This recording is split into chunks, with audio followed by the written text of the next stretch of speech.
Hello everyone. So welcome back. This is the platform of SP Smart Hybrid Competitive Schooling System. बच्चे आज हम लोग class 11th biology का first chapter discuss कर रहे हैं, दैट इज़ लिविंग वर्ल्ड. ठीक है बेटा, इसमें आपने देखना है कि बोर्ड तो हर साल इसमें से 2 या 3 नंबर का क्वेश्चन पूछता है, बट नीट का हर 2 साल के बाद एक क्वेश्चन आता है इस टॉपिक से. ठीक है, तो वो नहीं पता कि वो कब पूछ लेगा, बट आपको बहुत अच्छे से इसको प्रिपेयर करना है कि एक साल अल्टरनेट ईयर्स के बाद आप लोगों को इसमें पूछा जाता है, एक क्वेश्चन आता है. ठीक है, हम लोग बेटा इसमें देखते हैं प्रॉपर एनसीईआरटी के वर्ड टू वर्ड डिस्कस करेंगे. ठीक है, जैसे एक पैराग्राफ मैंने एनसीईआरटी का लिया है बच्चे, diversity in the living world का. ठीक है, तो ये पहला पैराग्राफ है, आप लोग देख सकते हैं क्या बता रहा है पैराग्राफ में. If you look around you will see a large variety of living organism. जब आप अपने आसपास देखोगे तो आपको लिविंग ऑर्गेनिज्म की बहुत सारी वैरायटीज़ देखने को मिलेंगी. बी इट पॉटेड प्लांट हो सकता है, कुछ आपके पॉटेड प्लांट्स हो सकते हैं, गमले देखने को मिल सकते हैं, इंसेक्ट देखने को मिल सकते हैं, बर्ड्स. ठीक है, your pets are other animals and plants. ठीक है, there are also several micro organism. यहाँ पर सेवरल माइक्रो ऑर्गेनिज्म किसके लिए बोल रहा है बच्चे, जो आप अपनी आँखों से नहीं देख सकते हो, ये भी आपके सराउंडिंग में देखने को मिल सकते हैं, that you can not see with your naked eye but they are all around you. आप अपनी आँखों से नहीं देख सकते हैं, बट फिर भी आपके आसपास ये चीज़ें पाई जाती है. ठीक है, if you were to increase the area that you make observation in, the range and variety of organism that you see would increase. इसमें आपको समझना है ये बता रहा क्या है. जैसे यहाँ पे हम लोग एक एरिया ले लेते हैं बेटा, जैसे मेरे पास एक ये एरिया है. ठीक है, ठीक है बच्चे, तो ये एरिया कैसा है और एक एरिया मेरे पास ये है. ठीक है, तो दोनों आप लोग एरिया समझ सकते हो. इसको मैं क्या कह रहा हूँ, एरिया 1 आ गया हमारा, ये एरिया 1 आ गया. ठीक है, और ये हमारा एरिया 2 आ गया.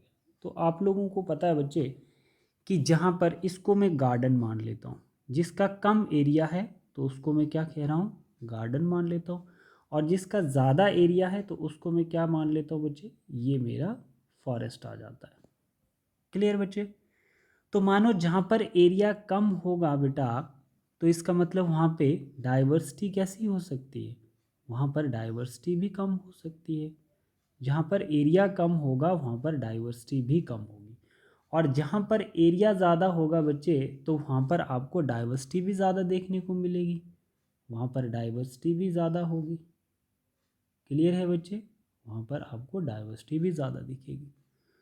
तो यहाँ पर इसने क्या बताया था, if you were to increase the area, जैसे जैसे आप एरिया इंक्रीज करते हैं, that you make observation in, आप नोटिस करोगे the range and variety of organism, variety of organism that means biodiversity, that you see would increase, that you see would increase.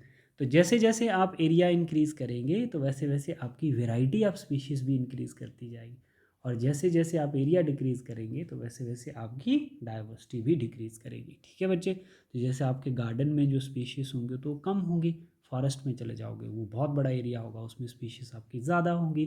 तो इस paragraph का बस ये मतलब है आपकी एनसीईआरटी का. क्लियर है बच्चे यहाँ तक. अब हम लोग आगे मूव करते हैं. नेक्स्ट क्या कह रहा है, नेक्स्ट पैराग्राफ में कह रहा है obviously obviously if you were to visit a dense forest, है ना, जब आप कभी किसी डेंस फॉरेस्ट में जाते हैं तो you would probably see a much greater number and kind of living organisms. वहाँ पर आपको क्या दिखेंगे, बहुत ज़्यादा नंबर और वेराइटी ऑर्गेनिजम्स की देखने को मिल सकती है. ठीक है, each different kinds of plants, animals and organisms that you see. तो बता रहा है कि जैसे जैसे आप डेंस फॉरेस्ट में जाते हैं तो वैसे वैसे आपको ऑर्गेनिजम्स के नंबर और वेराइटी ज़्यादा देखने को मिल सकती हैं. ठीक है, रिप्रेजेंट अ स्पीशीज. तो यहाँ पर जो हमारे पास स्पीशीज किसको रिप्रेजेंट करती है, जैसे डॉग, कैट, प्लांट्स, ये सब क्या है, स्पीशीज हैं.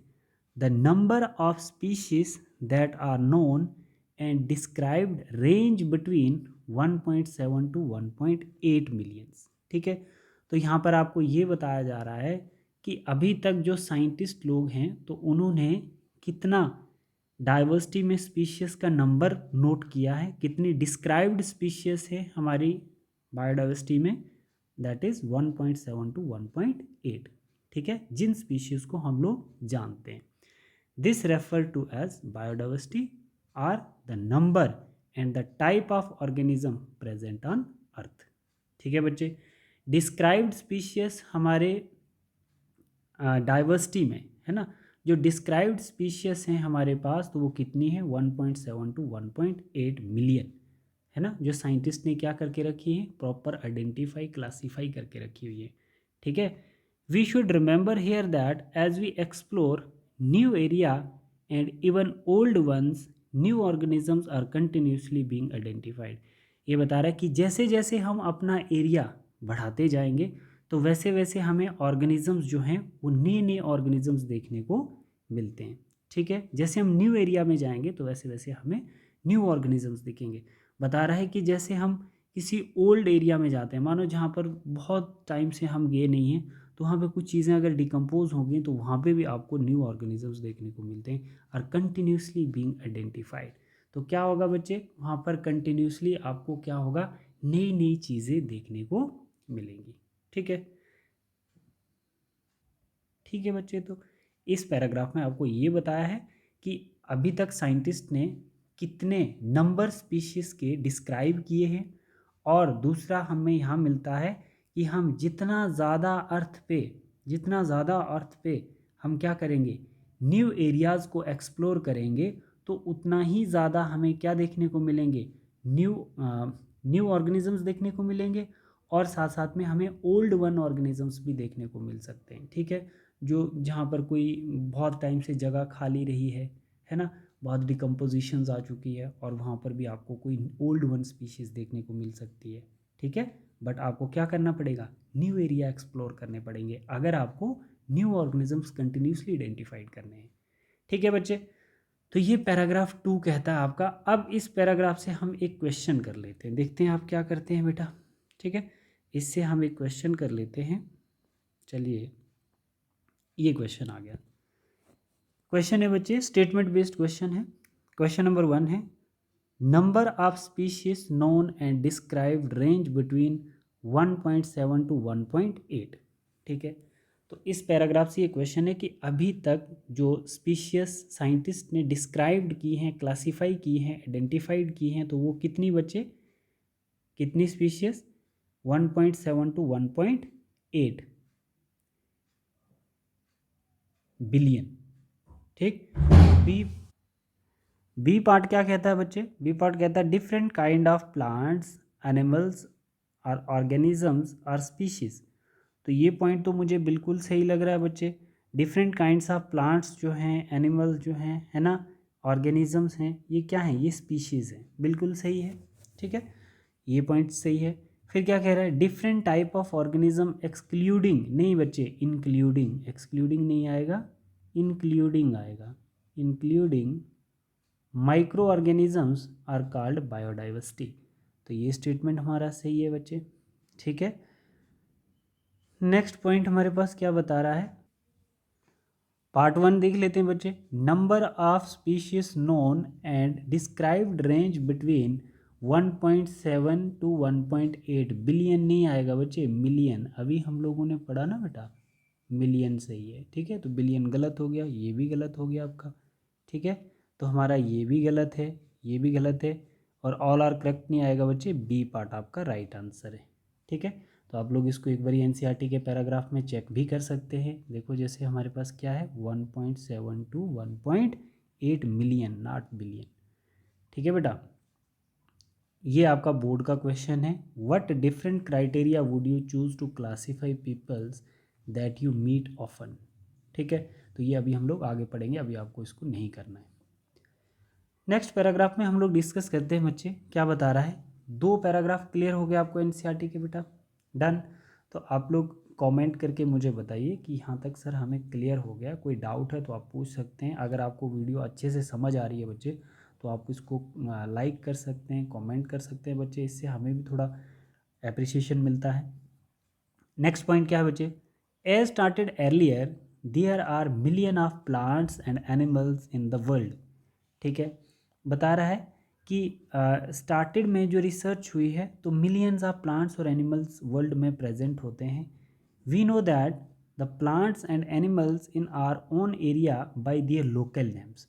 तो अब यहाँ पे बताया जाता है कि जैसे बहुत सारे प्लांट्स होते हैं जिनको लोकल नेम्स होते हैं, वो वेरी कर जाते हैं स्टेट, है ना। इवन कि एक स्टेट में मैंगो को कुछ बोलेंगे, दूसरी स्टेट में कुछ बोल सकते हैं।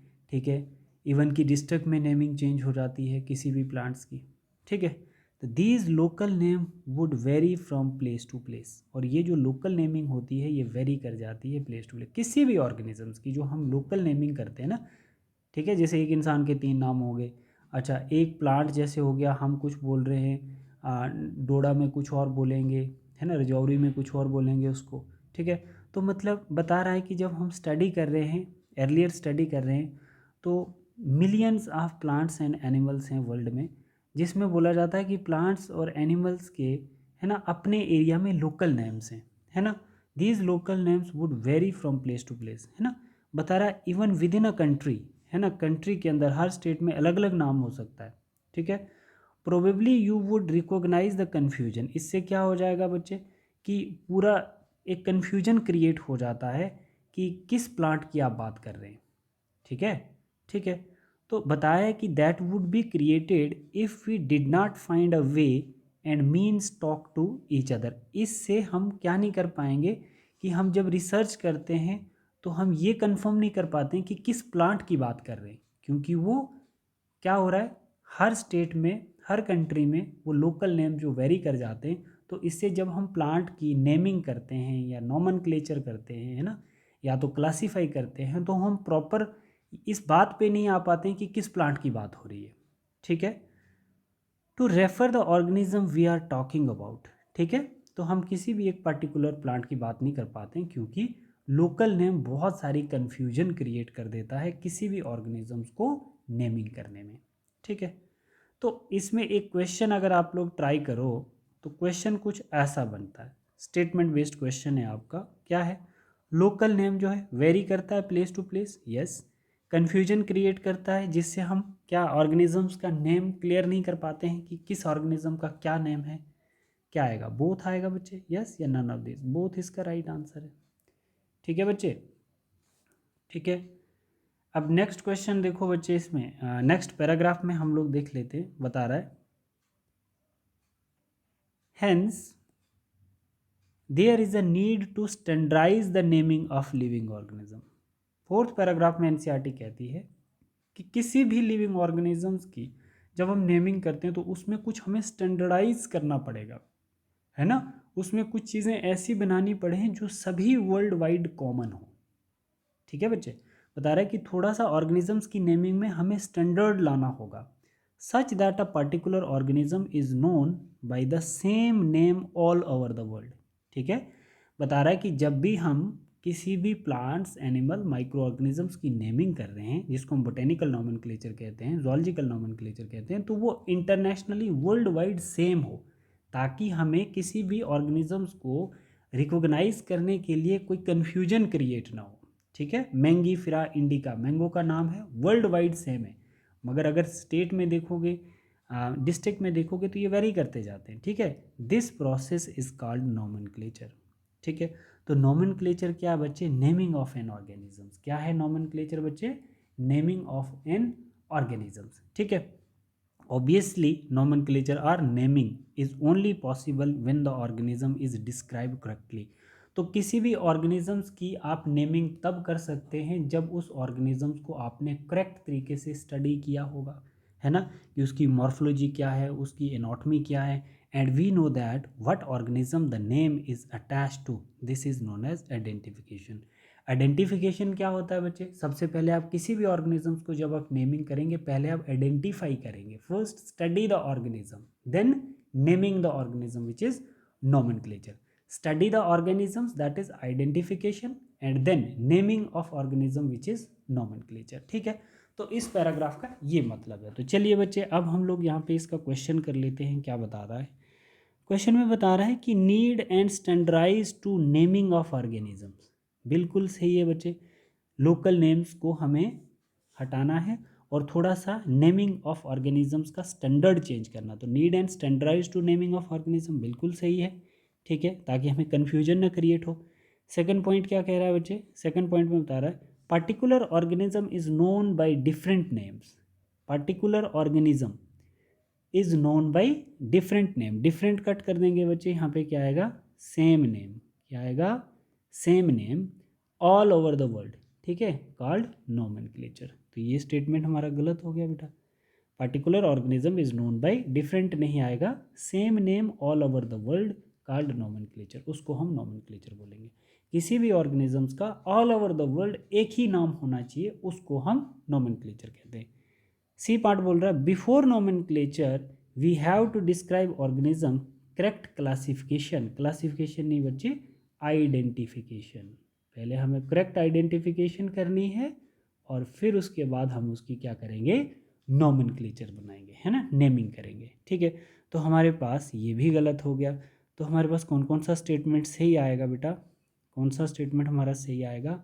हमारा ए वाला पार्ट जो है वो सही है, ए पार्ट सही है। क्लियर हो गया बच्चे? तो ये कुछ बोर्ड के क्वेश्चंस हैं, बोर्ड के क्वेश्चन है। जैसे हमारे पास ये क्या है?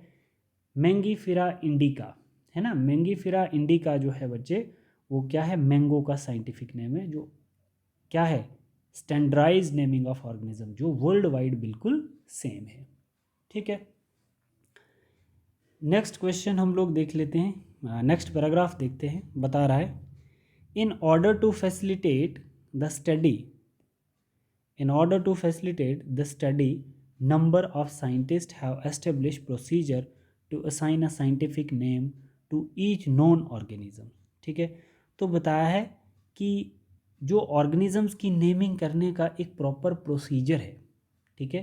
क्या बताया है कि जब भी आप किसी भी प्लांट्स की नेमिंग करते हैं तो according to international code of botanical nomenclature, मतलब कुछ ऐसे रूल सेट किए जाए जिन रूल्स को मद्देनज़र रखते हुए आप किसी भी प्लांट्स या एनिमल्स की नेमिंग करें, ठीक है, ठीक है बच्चे।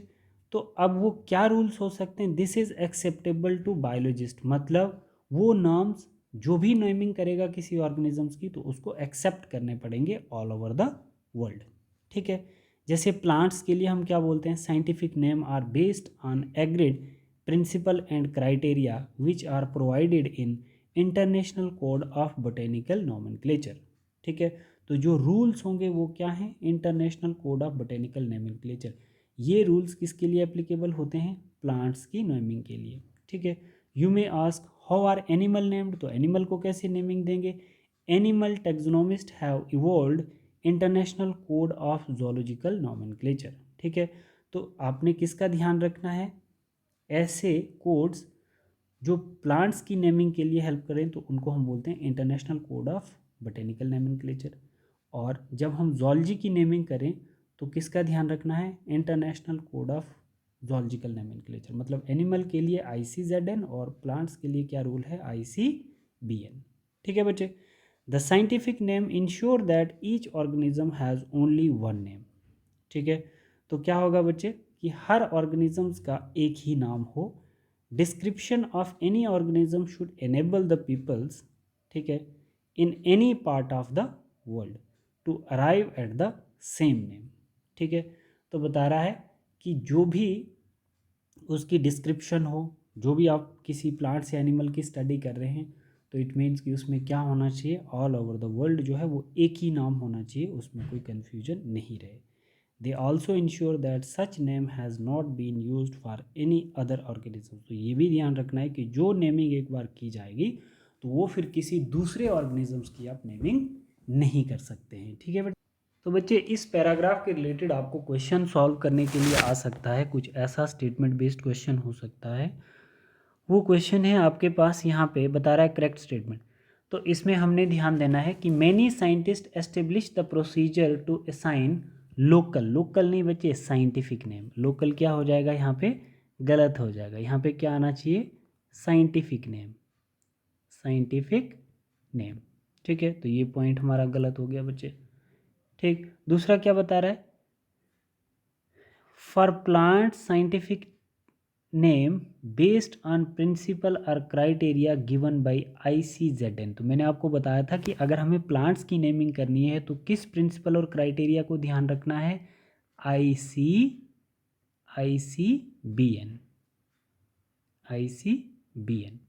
ठीक है बच्चे, तो ये भी गलत हो गया बच्चे। For animal it is ICZN। तो प्रोसीजर और क्राइटेरिया क्या होना चाहिए, कौन से क्राइटेरिया और प्रिंसिपल फॉलो करने हैं जब हम ऑर्गेनिजम्स को नेमिंग करें, है ना, किसी एनिमल्स को हम नेमिंग करें तो उसके लिए क्या आ जाएगा, international code of zoological nomenclature. C बिल्कुल सही है। डी क्या बता रहा है बच्चे, scientific name ensure each organism has 2 scientific name. नहीं बच्चे, 1 साइंटिफिक नेम, एक ऑर्गेनिज्म का एक ही साइंटिफिक नेम होना चाहिए। And name has not been used for the other organism, और वो नेम आप दूसरे ऑर्गेनिज्म पे अप्लाई नहीं कर सकते। बट ये इधर 2 लिखा है तो 2 गलत हो गया, 1 साइंटिफिक नेम। ठीक है, तो हमारे पास कौन सा पॉइंट सही आ गया, सी वाला पार्ट सही आ गया बच्चे। तो ऐसे ही हम लोग नेक्स्ट पैराग्राफ पे मूव करते हैं, पैराग्राफ नंबर 66। क्या कह रहा है बच्चे पैराग्राफ 6, इसमें क्या बताया बच्चे, इसमें बताया है कि biologist follow universally accepted principal. तो जो भी बायोलॉजिस्ट रिसर्च करेंगे किसी भी प्लांट्स या एनिमल्स की, है ना, अपने न्यू एरिया पे जाके एक्सप्लोर कर रहे हैं, टू प्रोवाइड साइंटिफिक नेम, तो वो क्या करेंगे बच्चे, साइंटिफिक नेम प्रोवाइड करेंगे, मतलब जो यूनिवर्सली क्या है, सेम है। ठीक है, जो भी साइंटिफिक नेम प्रोवाइड करेंगे वो यूनिवर्सली सेम होना चाहिए। ईच नेम हैज़ 2 कंपोनेंट, तो एक नाम के 2 कंपोनेंट होने चाहिए, है ना, एक नाम के 2 कंपोनेंट होने चाहिए। मतलब इसका क्या हुआ, जैसे the generic name and the specific epithet, है ना, तो 2 कंपोनेंट, जेनरिक एक कंपोनेंट आ गया बच्चे हमारे पास। ठीक है, जैसे हम यहाँ पर क्या ले लेते हैं, एक एग्जांपल ले लेते हैं आपकी, मैंगीफिरा। मैंगीफिरा आप सबको पता होगा, मैंगीफिरा इंडिका, मैंगीफिरा इंडिका। तो जो मैंगीफिरा इंडिका है ये क्या है, साइंटिफिक नेम है किसका, मैंगो का। तो ये हमारा फर्स्ट नेम आ गया, ये क्या आ गया बच्चे, ये फर्स्ट नेम आ गया। ठीक है, और इंडिका हमारा क्या आ गया, सेकंड नेम आ गया। तो क्या बताया बच्चे कि 2 कंपोनेंट होने चाहिए, मतलब ईच नेम हैज़ 2 कंपोनेंट, एक जेनरिक नेम होना चाहिए और एक स्पेसिफिक एपिथेट। तो हम किसको, हम जेनरिक किसको बोल रहे हैं बच्चे, जेनरिक किसको बोल रहे हैं, मैंगीफिरा को। तो ये जो फर्स्ट नेम होता है ये क्या होता है, ये जेनरिक होता है, इसको हम जीनस बोलते हैं। ठीक है, और सेकंड जो होता है इसको हम क्या बोलते हैं, स्पेसिफिक एपिथेट। क्या बोल रहे हैं हम इसको, स्पेसिफिक एपिथेट। ये हमारा स्पेसिफिक एपिथेट आएगा। ठीक है, या स्पीशीज भी बोल सकते हो आप इसको, स्पेसिफिक एपिथेट। ठीक है बच्चे, तो जेनेरिक नेम और स्पेसिफिक एपिथेट जो आपके हैं 2 कंपोनेंट हैं। ठीक है, जिसमें आपका फर्स्ट वर्ड जो होता है, इसको फर्स्ट वर्ड को हम कैसे लिखते हैं, कैपिटल लेटर से, और स्पेसिफिक एपिथेट का जो फर्स्ट वर्ड होता है इसको हम किससे लिखते हैं, स्मॉल लेटर से। ठीक है बच्चे, तो this system of providing a name with 2 component is known as binomial nomenclature. तो this system of providing a name with 2 component is called binomial nomenclature. ठीक है, वो नेम जो यूनिवर्सली एक्सेप्टेड किया जाता है उसके 2 इंपॉर्टेंट कंपोनेंट होने चाहिए, एक कंपोनेंट जेनरिक होना चाहिए, दूसरा स्पेसिफिक एपिथेट होना चाहिए। ठीक है, और वो जो जेनरिक है जिसको हम जिसको हम जीनस कहते हैं, और जो स्पेसिफिक है उसको हम स्पीशीज कहते हैं। ठीक है, फर्स्ट क्या होता है, जेनरिक, और सेकंड क्या होता है, सेकंड कंपोनेंट क्या है आपका, स्पेसिफिक एपिथेट।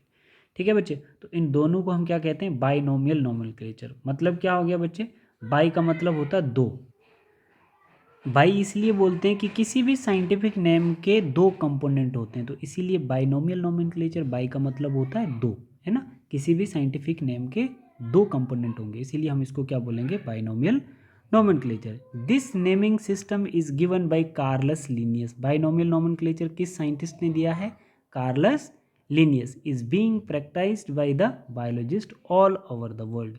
ठीक है बच्चे, तो क्या है, ये एक साइंटिस्ट था जिसने प्रैक्टिस की थी और बाद में ये क्या हो गया, ऑल ओवर द वर्ल्ड में यूनिवर्सल रूल्स हो गए। This naming system use 2 words, format was found convenient. तो ये जो इसने वर्ड्स का फॉर्मेट दिया था तो ये पूरे वर्ल्ड में कन्वीनियंट था, मतलब सूटेबल था। सभी ने इसी के अकॉर्डिंगली हर ऑर्गेनिजम्स की नेमिंग करना स्टार्ट कर दी थी। ठीक है, तो अब देखिए बच्चे, इसमें हमारे पास क्या आता है, इसका और भी पार्ट आता है। Let us take an example of mango, जैसे मैं अभी आपको बता रहा था, to understand the way to providing a scientific name better. The scientific name of a mango is written as Mangifera indica. ठीक है, let us see how it is binomial name.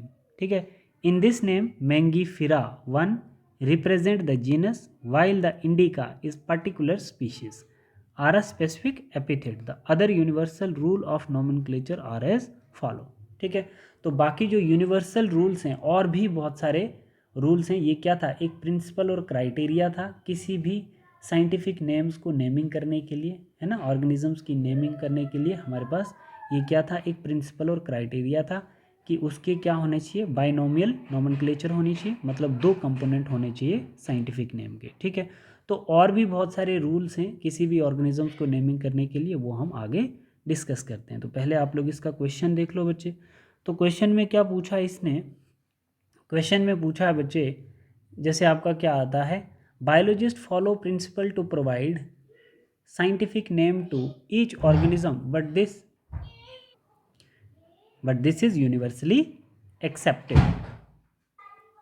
but this is not universally accepted। तो पहला statement ही हमारा गलत हो गया बच्चे, ये यूनिवर्सली एक्सेप्टेड होता है। ठीक है, इसने नॉट लगाया क्वेश्चन में, इधर एरर था, मैंने ठीक कर दिया, तो ये गलत हो गया। इधर क्या आ जाना चाहिए था, दिस इज यूनिवर्सली एक्सेप्टेड। ठीक है, तो ये पहला गलत हो गया। सेकंड देखते हैं, each name has two component. क्या है बच्चे, each name has two component, generic name and specific epithet, and this system of providing two names नहीं आएगा बच्चे। ठीक है, इसमें क्या नहीं आएगा, टू नेम्स नहीं आएगा, वन नेम। क्या आएगा, one name called binomial nomenclature. ठीक है बच्चे, तो ये भी गलत हो गया आपका। नेक्स्ट क्या कहता है, बाइनोमियल नोमेनक्लेचर, है ना, तो इसने क्या लिखा, बायोलॉजिकल, तो यहाँ पे क्या आना चाहिए था, बाइनोमियल नोमेनक्लेचर, ये भी गलत हो गया।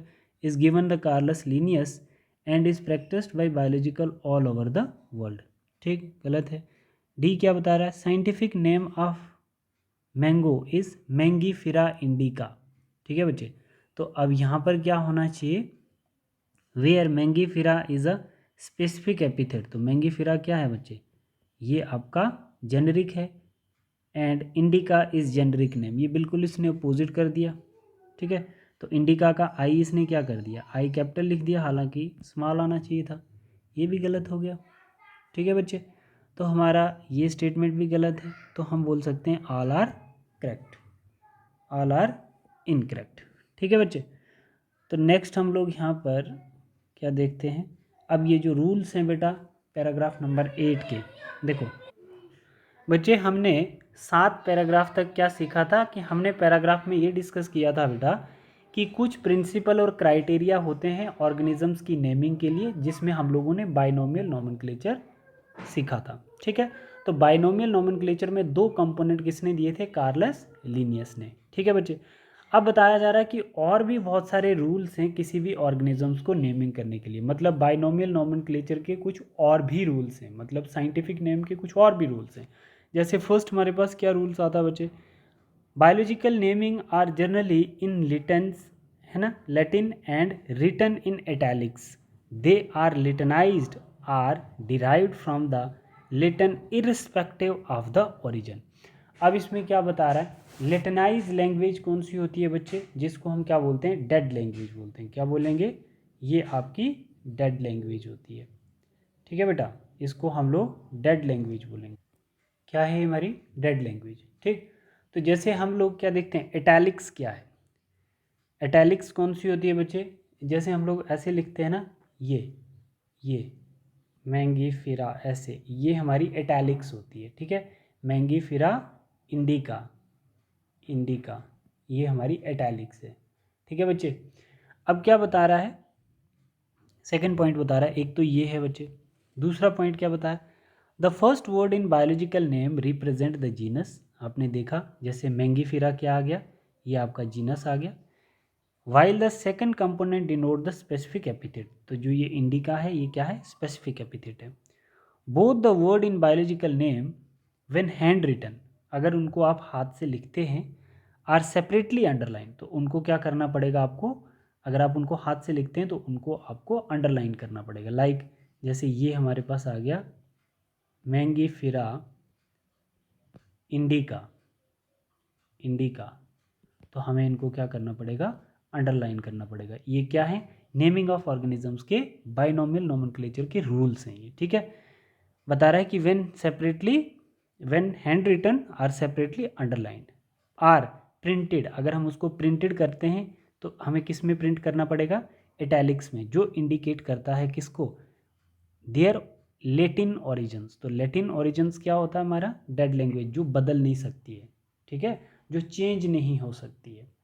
समझ आई बच्चे बात, ठीक है।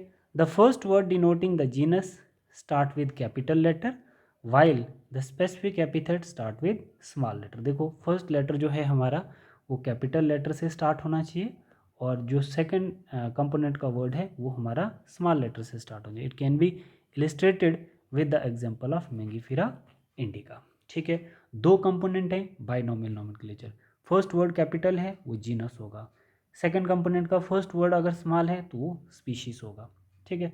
तो ये चीज़ें बच्चे मैंने आपको समझाई हैं, ठीक है। तो इसका देखो 9th पैराग्राफ जो है हम लोग नेक्स्ट क्लास में डिस्कस करेंगे बच्चे, ठीक है। तो आज हम इतना ही करते हैं। Thank you class.